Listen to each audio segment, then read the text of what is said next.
Hi. So today in this new episode, we will talk about the temporal difference learning, and it will be a very important learning method in reinforcement learning problems. This is because that temporal difference learning it incorporates two very important aspects or important approaches in reinforcement learning. And the first one will be the dynamic programming that we mentioned previously, which involves some bootstrapping process. And another important ingredient of the temporal difference learning would be the Monte Carlo method. Okay, so after incorporating those two different approaches into this temporal difference learning, then this temporal difference learning it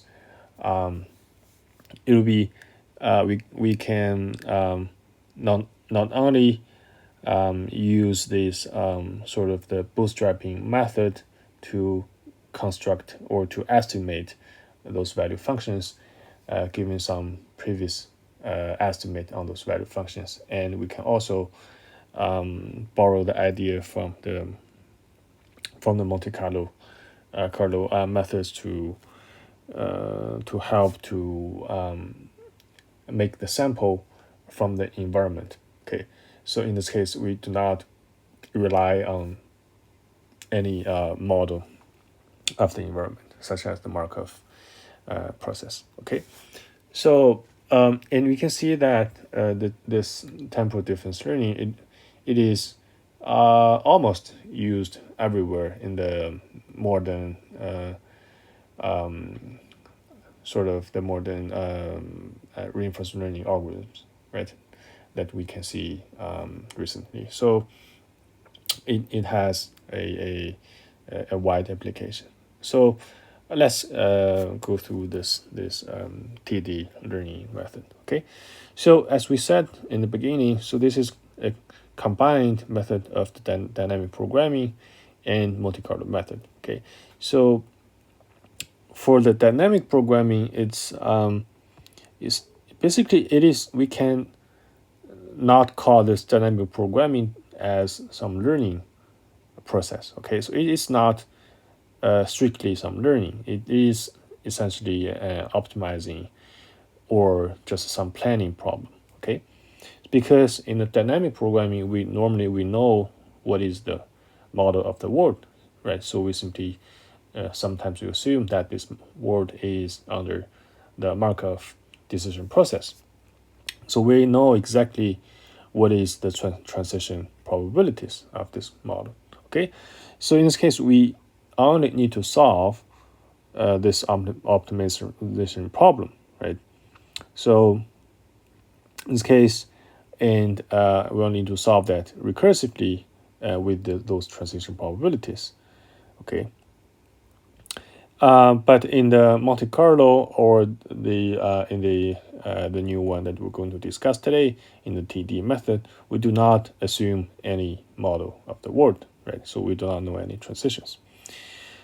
Okay, so we're saying that this dynamic programming, we use the Bellman equations and the bootstrapping method. Okay, so the bootstrapping here, this concept is referring to something that we use a value function v to update another value function v. Okay, so we use an estimate to update another estimate. So that's why we call this sort of bootstrapping. Okay, so that's the meaning of bootstrapping here. Or sometimes we use Q to update another Q. Okay, so essentially those are the same thing. It's just taking different variables. Okay, so but the problem would be that in bootstrapping we'll use the estimate to update another estimate, so there'll be a problem of the bias. Okay, so given the biases, then this might be a training process which is unstable. Okay, but it turns out that this will be a more efficient, and this approach requires less data to be trained compared to the Monte Carlo method. Okay, so that's something later that we're going to introduce today as well. Okay, so let's have a quick look on this updating rule of the using bootstrapping in dynamic programming. So we know the state, very importantly, we know the state of the word, so we have this probability as the transition. So this will be the most significant difference that we can tell from this dynamic programming and compared to all the other methods, okay? The other model-free methods. So here we have this transition P, and we simply, by choosing some action A to maximize the sum of all the future rewards and all those S prime and reward R, and given those probability for the transitions, okay? And this is something that we're very familiar with, which is just the immediate reward R plus the discounted future rewards.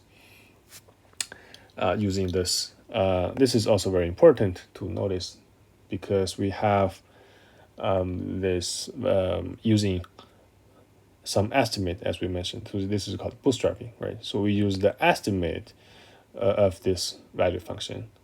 Although we have this S prime, but this value function V is something that we have previously already as some estimate. Okay, we use this estimate to update the new V function. So this is called bootstrapping. So that there will be some problem, right? So if we normally we will initialize this V in the beginning to be 0 or some random number.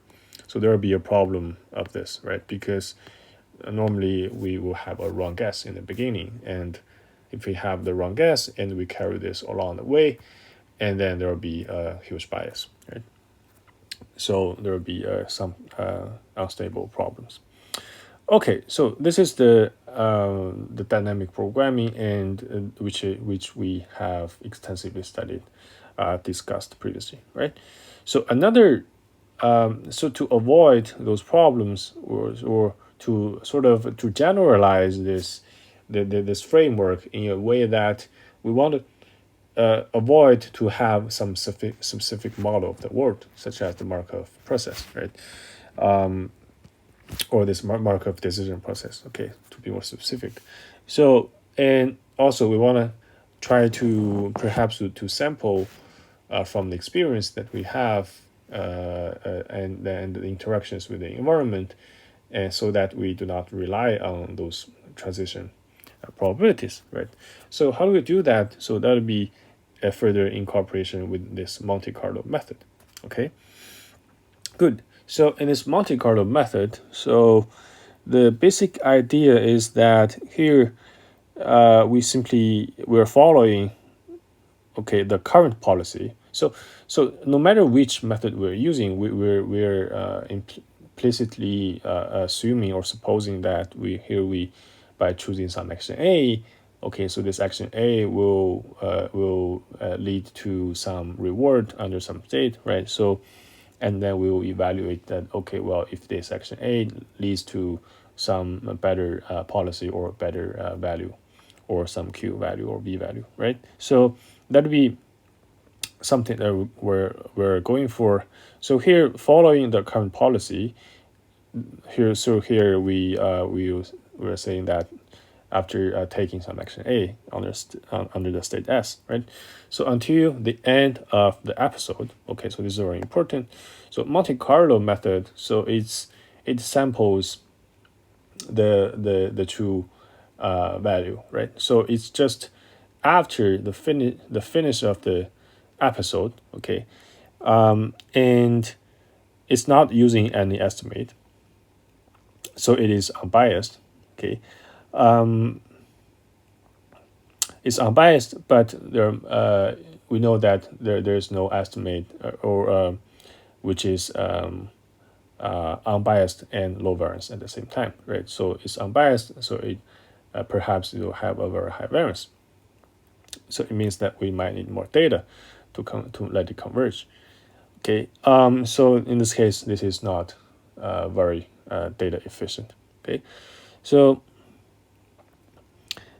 and the Monte Carlo here, this concept here in reinforcement learning, it simply refers to the process that we are sampling exactly the V or Q itself, okay, from the environment. So I will have a further look on this, okay. All right, so now let's have a quick look on this updating rule for the value function under the Monte Carlo method, okay. So here we have this, we want to update this value of st, and this was the original one, and this alpha would be the learning rate, right? Some constant between 0 and 1. So here, what we have for this capital GT, it'll be the total discounted reward at time t, okay? And this is, of course, starting with state S and taking some action A. And after that, then we strictly follow the current policy until the end of episode. And then we collect all those rewards. Okay, so this is a true reward and sampled from the environment, right? So that'll be the updating rule for the Monte Carlo method, okay? So as we said, this TD learning is a combination of the Monte Carlo method and the bootstrapping of the dynamic programming, right? So it means that TD is a model-free reinforcement learning method, and it learns by bootstrapping from current estimate of the value function, okay? Although we have st plus 1, but we're using the same v as before, okay? And it samples, so this is the definition of the TD, okay? So it samples from the environment, as we mentioned, okay? So this sampling here, it simply means that we collect those points or those data points from the or the reward, right, or the values from the environment which are true and complete, right? So here, like the so it samples from the environment like the Monte Carlo methods, okay, and then it performs. So this is the part for the Monte Carlo, right?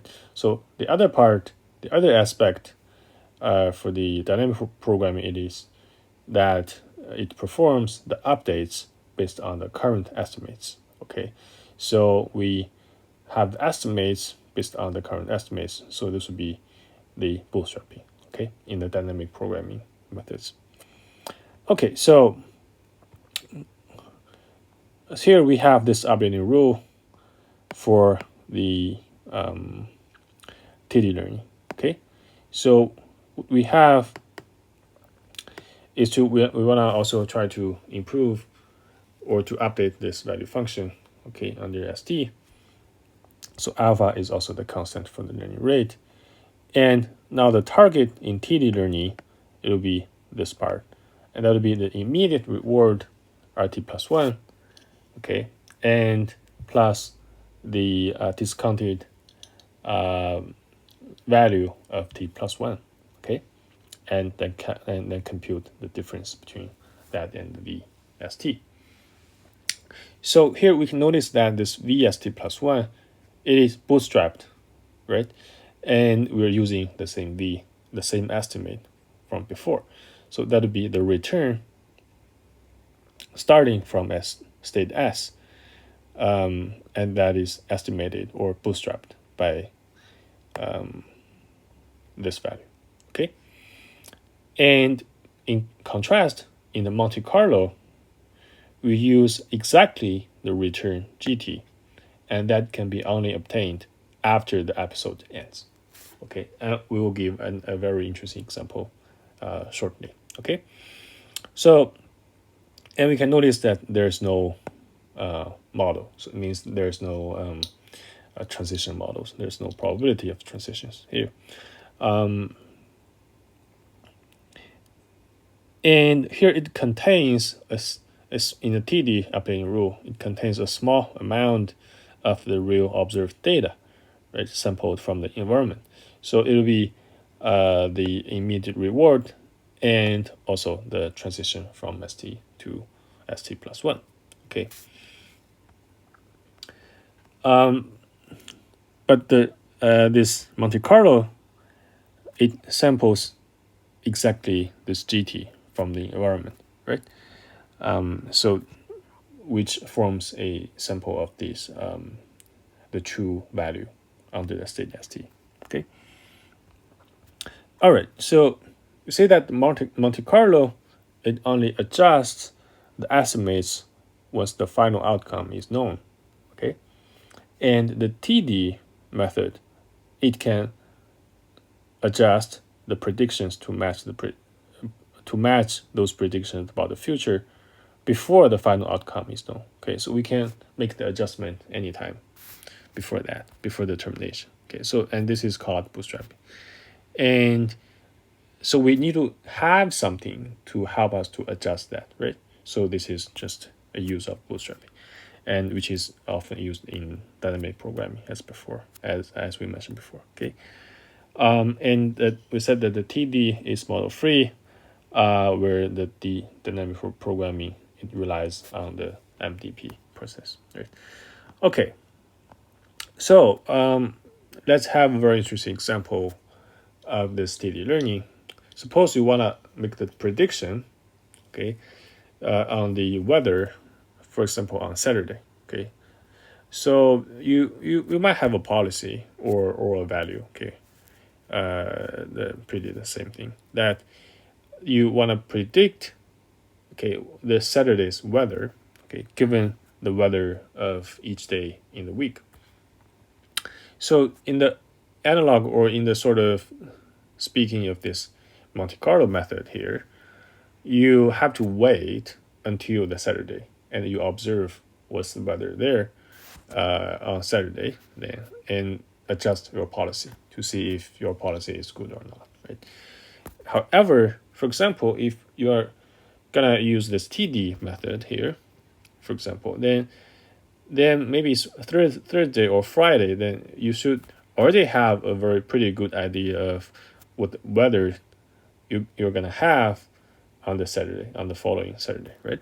So then to be able to change this policy or the value, or to improve the value before the Saturday arrives, so this is also possible, right? And this is you can regard this as the TD learning. Okay, good. So this would be a very interesting example, although this is not a rigorous one, but this is helpful for us to understand what's going on here, right? So the differences between those different approaches. Okay, so and we mentioned several times about the sampling in those different approaches. So what do we mean by the sampling, or the sample in either Monte Carlo or the TD learning, right? So both TD learning and Monte Carlo, they're sampling something from the environment, right? So here, sampling or sample, it simply refers to something that we only need to generate the sample or sampling transitions from the environment. Okay, so basically, it's just the transitions from ST to T plus 1 after you take some action AT and get some reward RT.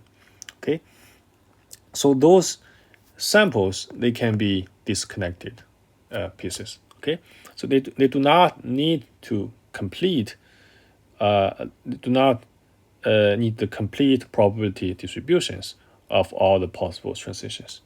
That was previously required by the dynamic programming, right? Because in the dynamic programming, we often need the model of the world, as for example the Markov transitions, and we have to use those transitions to compute iteratively for all those values, right? So here, if we do not need that, and we can sample all those pieces, which can be connected or disconnected with each other, and sample all those from the environment, right? So, and it'll be easy for us to generate the experience sampled according to some desired probability distribution functions, but it's often not feasible to explicitly obtain those kind of distribution. Okay, so that's why we want to use the samples to mimic the true distribution, right? Okay, good. So, and something else that might be useful to help us to understand the the policy iteration and value iteration. So, given some policy, okay, we can always derive the optimal policy. We can always derive the optimal value, and vice versa, right? So, and there will be not a big problem. So, if we either to choose using the policy iteration or value iteration to help us to train this agent to improve the performances, right? So we know that the goal of reinforcement learning would be to train some agent so that this agent would be can solve this decision making problem under uncertainty, which is a dynamic environment, right? So here, the goal of the agent would be to maximize the expected expected return, right? So, and it'll be there'll be not a big difference between those two approaches to update, either using the policies or the values. Okay, so let's have a brief review on first on the policy iteration. So you could refer to the classical reinforcement learning textbook by Sutton and Bardo. So they gave a very nice introduction to all those fundamentals and the background of those things. So, for example, for the policy iteration, we have this. Initially, we have a random policy at the starting point, and then we might need to find the value of this policy. Okay, and so after we compute, or we hear, so the name for this process will be the policy evaluation. Okay, after we evaluate the policy to get this value for that, and then we can find some better policy or to try to improve the policy. Okay, and based on previous value function. So given the policy and each value function, it can be obtained by so-called Bellman operator. Okay, and you can refer to the textbook or some other materials for those definitions, but it won't be too difficult to understand. Okay, so that'll be a pretty long process, right? If we gonna use this PI policy iteration to help us to iterate or to update the policies, right? But alternatively, we could directly use the value iteration, okay, and that'll be much shorter. So a value iteration in that approach, first initially we have some random value function to begin with, and then we can simply then just directly to find or to try to improve this new value function by any methods that we mentioned before. Okay, and we also know that given some value function, we can always derive the optimal policy function. Okay, and that'll be also based on some other operator called optimality Bellman operator. Okay, we can see that in the second one here, this is much shorter, and so it is much faster than the previous one, right? So we don't need to bother to write down how to iterate the policies. So we can simply just to for all those algorithms, then it'll be easier for us to just iterate through those write in the loops or in the pseudo codes or even in the real coding. We just write the updating rules for the values for V's or for Q's, right? So that'll be sufficient. Okay,